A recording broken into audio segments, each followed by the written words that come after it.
नमस्ते दोस्तों, स्वागत है आप सभी का। आप देख रहे हैं बिहार का बड़ा चैनल सजनों।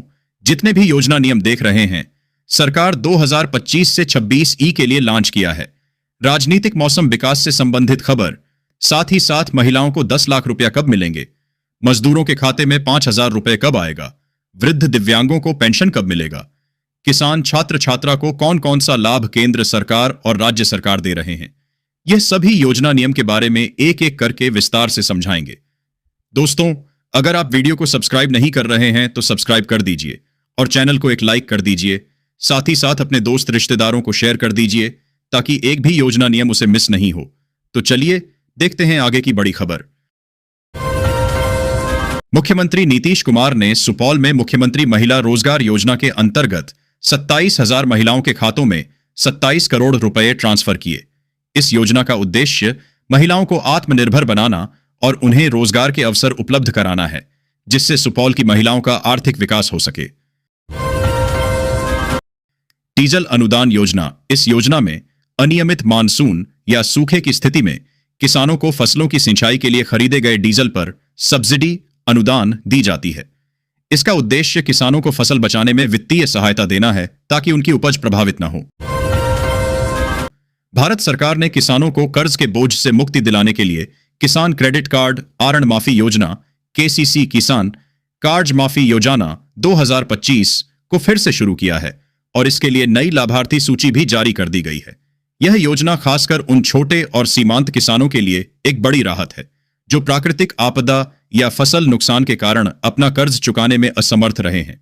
इस योजना के तहत 2 लाख तक के कृषि आरण को माफ करने का प्रावधान है, जिससे किसानों को एक नई शुरुआत करने का मौका मिलेगा। प्रधानमंत्री किसान सम्मान निधि पीएम किसान, यह एक केंद्रीय योजना है जो बिहार में भी लागू है। इसके तहत किसानों को सालाना 6,000 रुपए की आर्थिक सहायता 2,000 रुपए की 3 समान किस्तों में सीधे उनके बैंक खाते में मिलती है, जिससे वे अपनी छोटी मोटी जरूरतों को पूरा कर सकें। सीनियर सिटीजन के लिए 2025 एक बड़ा बदलाव लेकर आ रहा है। सरकार ने घोषणा की है कि 1 दिसंबर 2025 से बुजुर्गों को कई नई सुविधाएं और लाभ दिए जाएंगे। ये नई स्कीमें खास तौर पर उन लोगों के लिए हैं जो पेंशन, स्वास्थ्य सुविधाओं और बैंकिंग सेवाओं पर निर्भर हैं। SIR फॉर्म स्टेटस चेक करना उन सभी लोगों के लिए जरूरी है जिन्होंने अपना फॉर्म जमा किया है। अगर आप चाहते हैं कि आपका नाम वोटर लिस्ट में जुड़ा रहे, तो ऐसी स्थिति में आपको SIR फॉर्म भरना जरूरी होता है। रब्बी महाभियान एवं बीज अनुदान किसानों को रब्बी सीजन की फसलों जैसे गेहूं, दलहन, तेलहन की खेती के लिए उच्च गुणवत्ता वाले प्रमाणित बीज अनुदानित कम दरों पर दिए जाते हैं। इसका लक्ष्य राज्य में कृषि उत्पादकता और किसानों की आय को बढ़ाना है। बिहार में इन दिनों गुलाबी ठंड का असर लगातार बढ़ता जा रहा है, जिसके कारण न्यूनतम तापमान में गिरावट दर्ज की जा रही है। मौसम विभाग का कहना है कि आने वाले दिनों में ठंड और तेज हो सकती है। ग्रामीण कृषि मौसम सेवा और भारत मौसम विज्ञान विभाग द्वारा संयुक्त रूप से जारी 29 नवंबर 2025 से 3 दिसंबर 2025 तक के पूर्वानुमान के अनुसार इस अवधि में उत्तर बिहार के ज्यादातर जिलों में आसमान मुख्य रूप से साफ और मौसम शुष्क बने रहने की संभावना है। जल जीवन हरियाली अभियान पर्यावरण संरक्षण और जल प्रबंधन की एक बड़ी पहल है। इसमें तालाबों, कुओं का जीर्णोद्धार, नए जल स्रोतों का निर्माण और पौधारोपण जैसे कार्य शामिल हैं। इसका उद्देश्य पर्यावरण को सुधारना और जल संकट को कम करना है। आरजेडी के बारे में बिहार के लोगों की यह आम धारणा बन गई है कि उसके साथ अच्छे लोग नहीं हैं। समर्थकों की हरकतें अक्सर लालू और तेजस्वी को मुश्किल में डालती रहती हैं। अब चुनाव बाद फिर से वही होता दिख रहा है। मत्स्य पालन प्रोत्साहन योजना। मछली पालन को बढ़ावा देने के लिए नई मछली, हैचरी, बायोफ्लॉक इकाइयां आदि स्थापित करने के लिए किसानों को आर्थिक सहायता दी जाती है। यह ग्रामीण क्षेत्रों में रोजगार और मछली उत्पादन बढ़ाने में सहायक है। आरजेडी के बारे में बिहार के लोगों की यह आम धारणा बन गई है कि उसके साथ अच्छे लोग नहीं हैं। समर्थकों की हरकतें अक्सर लालू और तेजस्वी को मुश्किल में डालती रहती हैं। अब चुनाव बाद फिर से वही होता दिख रहा है। नगर चिकित्सा केंद्रों की स्थापना। राज्य के शहरी क्षेत्रों में 108 नए नगर चिकित्सा केंद्र स्थापित किए जाएंगे। इसका उद्देश्य गरीब और वंचित वर्ग के लोगों को उनके आसपास ही बेहतर प्राथमिक स्वास्थ्य सुविधाएं उपलब्ध कराना और स्वास्थ्य सेवाओं तक उनकी पहुंच सुनिश्चित करना है। अररिया। यह कहानी है बिहार के अररिया जिले के शिवपुरी मार्केटिंग गेट के सामने दुकान लगाने वाले उदय पंडित की, जिन्हें लोग प्यार से भुजा बाबा कहते हैं। उदय पंडित ने अपनी मेहनत और एक साधारण विचार से अपनी किस्मत बदल दी। केवल 5वीं कक्षा तक शिक्षा प्राप्त करने वाले उदय पंडित आज भुजा, मिक्सड नमकीन चना मुरमुरे बेचकर हर महीने 2 लाख रुपए से अधिक की कमाई कर रहे हैं। बिहार छात्र क्रेडिट कार्ड योजना उच्च शिक्षा हायर एजुकेशन प्राप्त करने के इच्छुक छात्रों को 4 लाख तक का शिक्षा आरंट आसानी से उपलब्ध कराना। इसका लाभ 12वीं पास छात्र ले सकते हैं ताकि आर्थिक तंगी के कारण उनकी पढ़ाई न रुके। SIR के मुद्दे पर सबसे ज्यादा विरोध पश्चिम बंगाल में ही देखने को मिल रहा है। ममता बनर्जी ने इसे मुसलमानों और बंगालियों के खिलाफ बताते हुए इसके विरोध में मोर्चा खोल दिया है। लेकिन जिस तरह SIR प्रक्रिया के शुरू होने के बाद बांग्लादेश भागने वालों की संख्या बढ़ रही है, माना जा रहा है कि इसका व्यापक असर हो सकता है।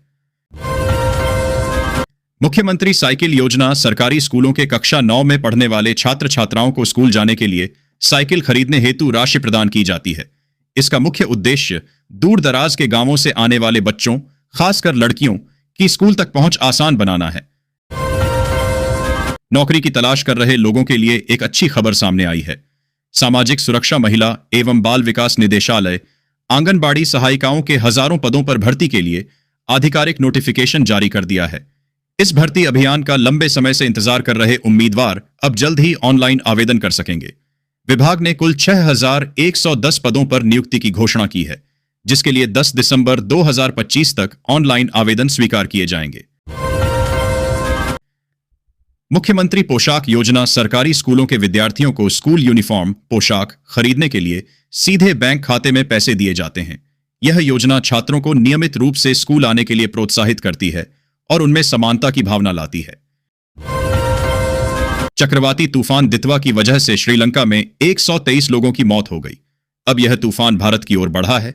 30 नवंबर की सुबह तक उत्तरी तमिलनाडु, पुडुचेरी और उससे सटे दक्षिण आंध्र प्रदेश के तटों के पास दक्षिण पश्चिम बंगाल की खाड़ी तक पहुंचने की बहुत संभावना है, जिससे बहुत भारी बारिश होगी।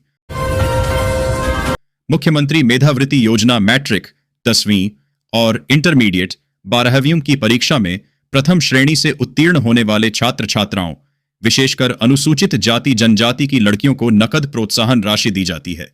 यह अच्छे प्रदर्शन के लिए छात्रों को प्रेरित करती है।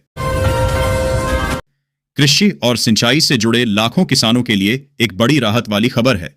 सरकार ने किसानों को सस्ती और स्वच्छ ऊर्जा उपलब्ध कराने के लिए PM कुसुम योजना के माध्यम से सोलर पैनल, सोलर पंप लगाने की सुविधा दी है। यदि आप पात्र हैं तो कम लागत में अपना पंप पैनल लगाकर बिजली बिल और डीजल पंप से होने वाले खर्चों से छुटकारा पा सकते हैं। मुख्यमंत्री प्रतिज्ञा योजना। यह योजना 18 से 28 वर्ष के युवाओं को कौशल प्रशिक्षण पूरा करने के बाद इंटर्नशिप के दौरान मासिक वजीफा स्टाइपेंड प्रदान करेगी। यह उन्हें रोजगार के लिए तैयार करने और शुरुआती वित्तीय सहायता देने पर केंद्रित है। आज हम बात करने वाले हैं DAP यूरिया खाद के बारे में। अगर आप किस हैं या खेती से जुड़े हैं तो आपके लिए यह लेख बहुत फायदेमंद साबित होगा। DAP और यूरिया 2 सबसे जरूरी खाद हैं जो फसल को मजबूत बनाती है, लेकिन इसकी कीमत कभी कभी बढ़ जाती है, जिससे किसानों को परेशानी होती है। अच्छी बात यह है कि भारत सरकार फार्मर को मदद के लिए सब्सिडी देती है ताकि वह ST दामों में खाद खरीद सके। मुख्यमंत्री उद्यमी योजना अनुसूचित जाति जनजाति, अत्यंत पिछड़ा वर्ग, महिला और युवा उद्यमियों को नया उद्योग स्थापित करने के लिए ब्याज मुक्त या कम ब्याज पर बड़ी पूंजी, आरंट और अनुदान प्रदान करना। यह राज्य में रोजगार सृजन और उद्यमिता को बढ़ावा देती है। दिसंबर महीने की पहली तारीख LPG गैस सिलेंडर के उपभोक्ताओं के लिए हमेशा अहम होती है। हर महीने की तरह 1 दिसंबर 2025 को भी कुछ वित्तीय नियमों में बदलाव होने की खबरें सामने आ रही हैं। इनमें सबसे ज्यादा चर्चा रसोई गैस सिलेंडर को लेकर हो रही है, जहां कुछ मीडिया रिपोर्ट्स में डबल बेनिफिट मिलने और नियमों में बड़े बदलाव की बात कही जा रही है।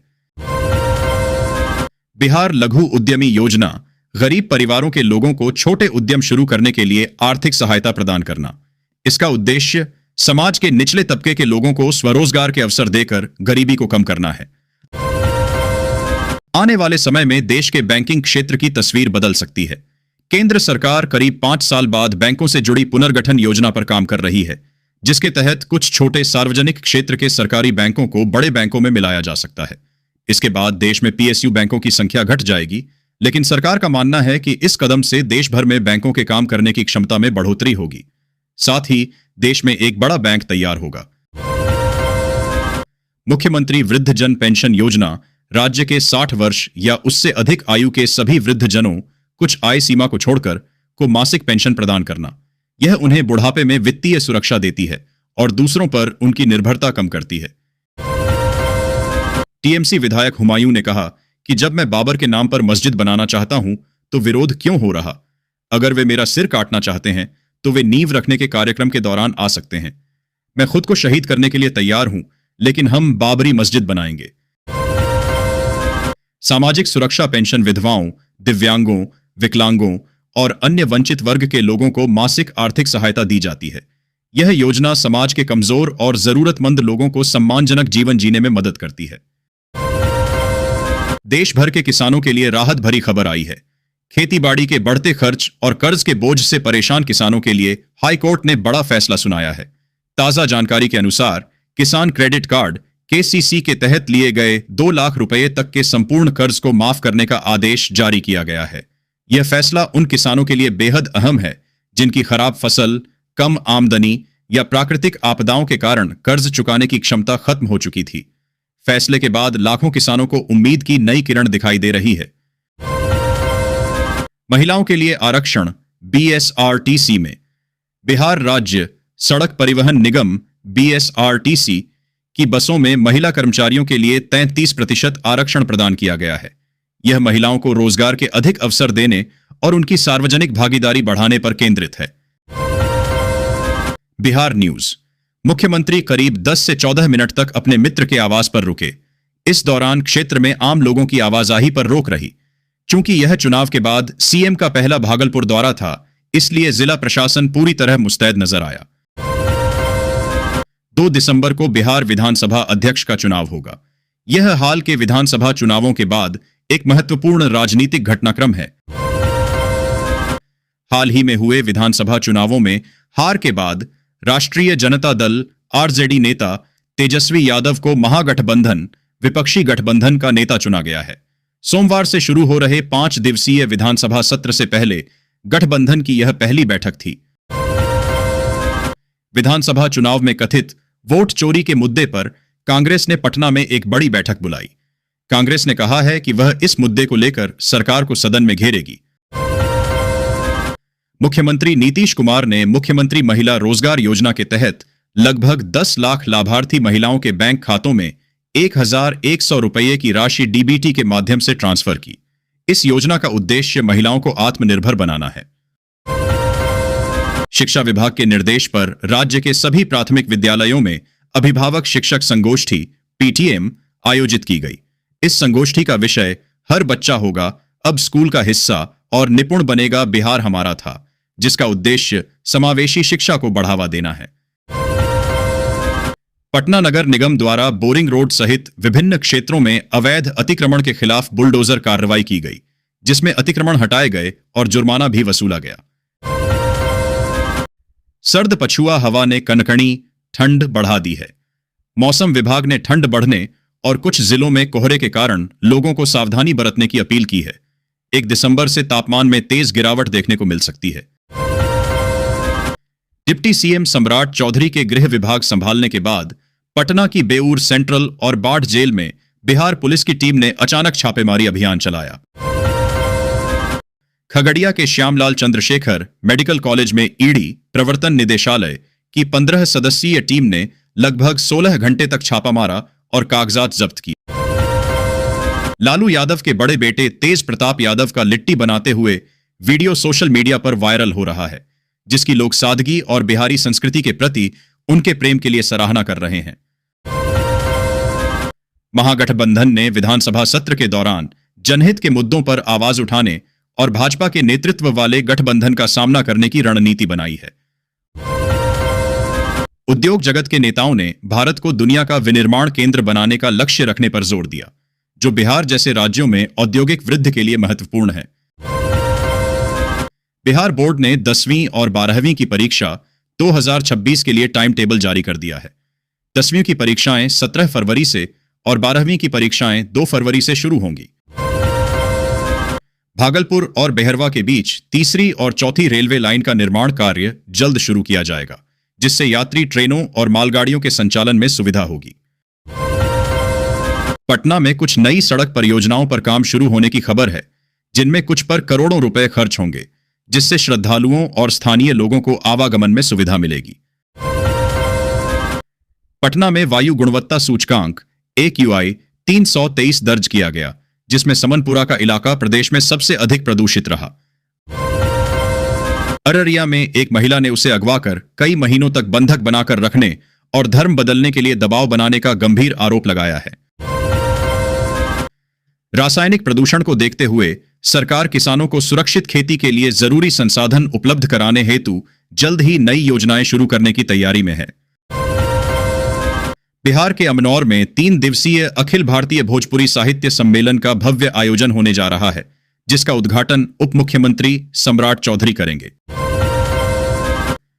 सरकार ने युवा बेरोजगारी पर ध्यान देते हुए कई रोजगार योजनाओं को सक्रिय किया है, जिसका उद्देश्य युवाओं को स्वरोजगार के अवसर प्रदान करना है।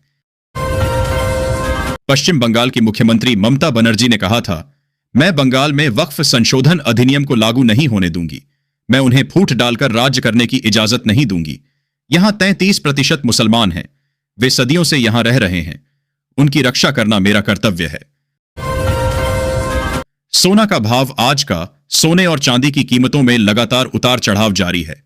इनकी कीमतों पर राष्ट्रीय और अंतर्राष्ट्रीय परिस्थितियों का असर पड़ता है। आइए जानते हैं आज देश के शहरों में 24 कैरेट, 23 कैरेट, 22 कैरेट, 18 कैरेट और 14 कैरेट सोने की ताजा कीमतें क्या हैं। साथ ही चांदी का भाव भी जानिए। सोना का भाव आज का 29 नवंबर 2025। सोना और चांदी की कीमतों में लगातार बदलाव हो रहे हैं। Indian Boolean and jewellers association IBJ के अनुसार शुक्रवार को बाजार बंद होने तक 24 कैरेट सोने का दाम बढ़कर 1,26,591 रुपये प्रति 10 ग्राम हो गया। वहीं चांदी की कीमत भी बढ़कर 1,64,359 रुपये प्रति किलो हो गई। चूंकि शनिवार और रविवार को बाजार बंद है, इसलिए दोनों दिन यही भाव मान्य रहेगा। आइए जानते हैं IBJ द्वारा जारी 24 कैरेट, 23 कैरेट, 22 कैरेट, 18 कैरेट और 14 कैरेट सोने के ताजा रेट के साथ साथ चांदी की लेटेस्ट कीमतें। आज का सोने चांदी का भाव इस प्रकार है। सोना 24 कैरेट 1,26,591 रुपये प्रति 10 ग्राम सोना। 23 कैरेट 1,26,084 रुपये प्रति 10 ग्राम सोना। 22 कैरेट 1,15,957 रुपये प्रति 10 ग्राम सोना। 18 कैरेट 9,493 रुपये प्रति 10 ग्राम सोना। 14 कैरेट 7,456 रुपये प्रति 10 ग्राम चांदी। 999 1,64,359 रुपये प्रति किलोग्राम। पिछले दिन क्या रहे? सोना चांदी के भाव संबंधित खबरें। सोशल मीडिया पर फाइनेंशियल सलाह देने वालों पर सख्त होगा। सेबी अब हर पोस्ट में देनी होगी। बड़ी जानकारी। GDP ने पकड़ी रिकॉर्ड रफ्तार। दूसरी तिमाही में 8.2% हुई वृद्धि। सारे अनुमान हुए फेल। इन 4 कंपनियों के स्टॉक होंगे स्प्लिट। रिकॉर्ड डेट नजदीक। निवेशकों के लिए बड़े मौके। नए लेबर कोड के बाद आपकी ग्रेच्युटी कितनी बढ़ेगी? 6, 12 और 24 लाख CTC वालों का पूरा हिसाब। बाजार के जानकारों के मुताबिक वैश्विक बाजारों में मजबूत रुख और निवेशकों की कारोबारी दिलचस्पी को देखते हुए शुक्रवार को दिल्ली के सर्राफा बाजार में सोने की कीमत 700 रुपये बढ़कर 1,30,160 रुपये प्रति 10 ग्राम हो गई।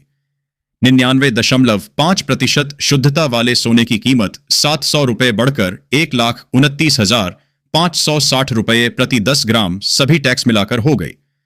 चांदी की कीमत में भी लगातार चौथे सत्र में तेजी जारी रही और यह 3,000 रुपये बढ़कर 1,71,200 रुपये प्रति किलोग्राम सभी टैक्स मिलाकर हो गई। सोमवार को जो चांदी 1,55,000 रुपये प्रति किग्रा के स्तर पर थी, वह पिछले 4 सत्रों में 16,200 रुपये और बढ़ गई। अंतर्राष्ट्रीय बाजार में हाजिर सोना 12.44 या 0.30% बढ़कर $4,169.88 प्रति औंस हो गया। हाजिर चांदी 0.77% बढ़कर $53.81 प्रति औंस पर रही। यह लगातार 5वां दिन है जब इसमें बढ़त है। मल्टी कमोडिटी एक्सचेंज MCX में दिसंबर में आपूर्ति वाले अनुबंधों के सोने का भाव 596 रुपए या 0.47% की बढ़त के साथ 1,26,100 रुपये प्रति 10 ग्राम पर पहुंच गया। इसमें 4,496 लॉट के लिए कारोबार हुआ। मल्टी कमोडिटी एक्सचेंज MCX में दिसंबर में आपूर्ति वाले चांदी के वायदा अनुबंधों की कीमत 1,183 रुपये या 0.73% की बढ़त के साथ 1,63,650 रुपये प्रति किलोग्राम पर पहुंच गई। इसमें 5,799 लॉट के लिए कारोबार हुआ।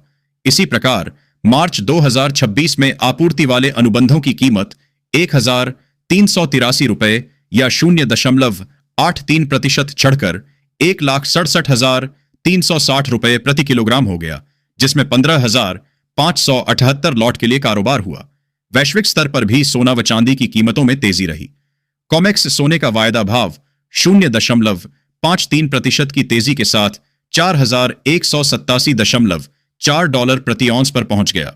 दूसरी ओर चांदी की कीमत 1.71% चढ़कर $53.82 प्रति औंस पर पहुंच गई। क्या कहते हैं एक्सपर्ट न्यूज एजेंसी PTI भाषा के मुताबिक HDFC सिक्योरिटीज में वरिष्ठ विश्लेषक जिन्स सौमिल गांधी ने कहा कि सोने में तेजी आई।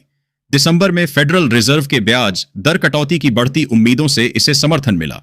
उन्होंने कहा कि फेडरल रिजर्व द्वारा संभावित ब्याज दर कटौती को लेकर नई उम्मीद और डॉलर के स्थिर रहने से इस हफ्ते सोने की कीमतों को अच्छा समर्थन मिला है। मिराय एसेट शेयर खान के जिन्स प्रमुख प्रवीण सिंह ने कहा कि फेडरल रिजर्व के अधिकारियों की हाल में नरम टिप्पणियों के बाद ब्याज दर में कटौती की उम्मीद से हाजिर सोना की बोली अच्छी बनी हुई है।